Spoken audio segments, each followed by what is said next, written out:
My name is CR-Volcanic, but you can call me Connor. And yes, this is what I look like.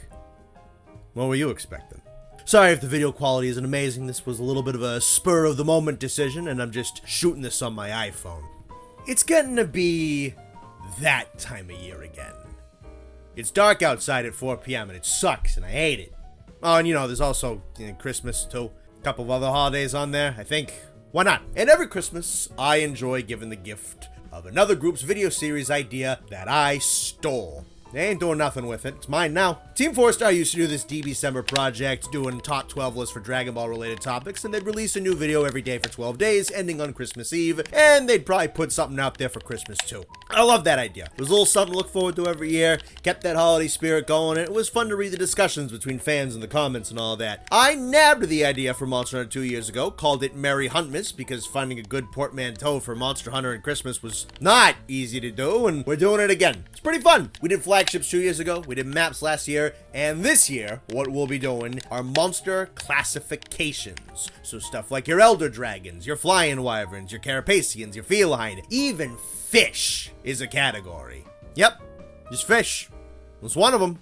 Personally, between you and me, I think fish is due this year. But yeah, no, jokes aside, classifications with no bosses absolutely on the table. Monster classifications are just one of the many little ecological details that Capcom didn't need to give to its fictional animals, but did anyway. These classes serve as an immersion technique. It makes it feel like there's scientific research teams operating while the game is off, that are studying and categorizing these guys while we're not playing. They also serve as templates that the devs can use to build off of and expand on. Two brute wyverns may have the exact same general rig, but one will be big and slow and lumbering, and another can be more mobile and quick on its feet. Classifications can also have some pretty major outliers or points of deviation, which expands upon what a category can do and be capable of. I think these classes are fun creativity constraints, where the developers have to work within certain boundaries to make a monster that shares some consistent elements with other monsters like it, while still being its own separate, compelling creature. Makes it feel like there's an actual evolutionary chain, species deviating off of each other and evolving into new animals as time goes on. Now, of course, not all monster classifications are created equal. Some are much older and much larger than others, and are at this point stacked with more notable creatures as far as the games are concerned. So how do you keep things fair?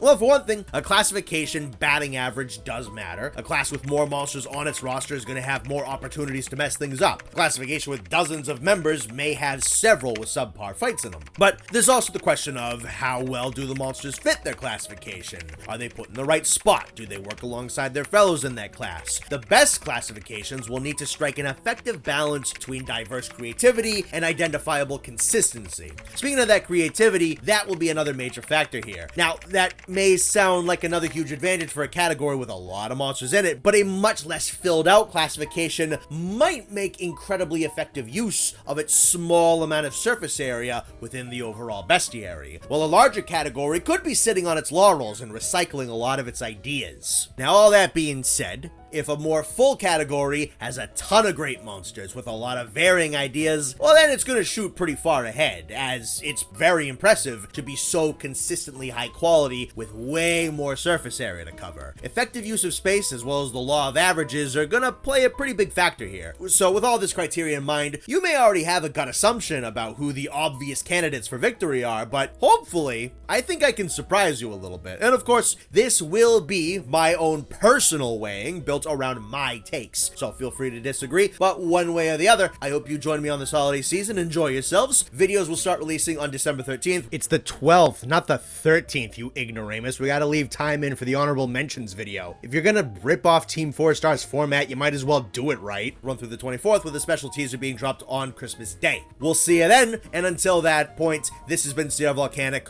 or Connor. I'll see you around. Shout out to all the patrons, and special shout out to Ethan Toombs, Blast Shooter 87, Spoonman, Bry Bastion, Unseen Mercenary, Certified Rajang Hater, Ketz, Psychotic Jester, Stromlin, Shaggy Grizzly, Dovita, Sir Newt Newt, Nihilist Chimerax, Callsign Shadow, and I Think I Stole Your Sandwich. Thank you very much, everyone.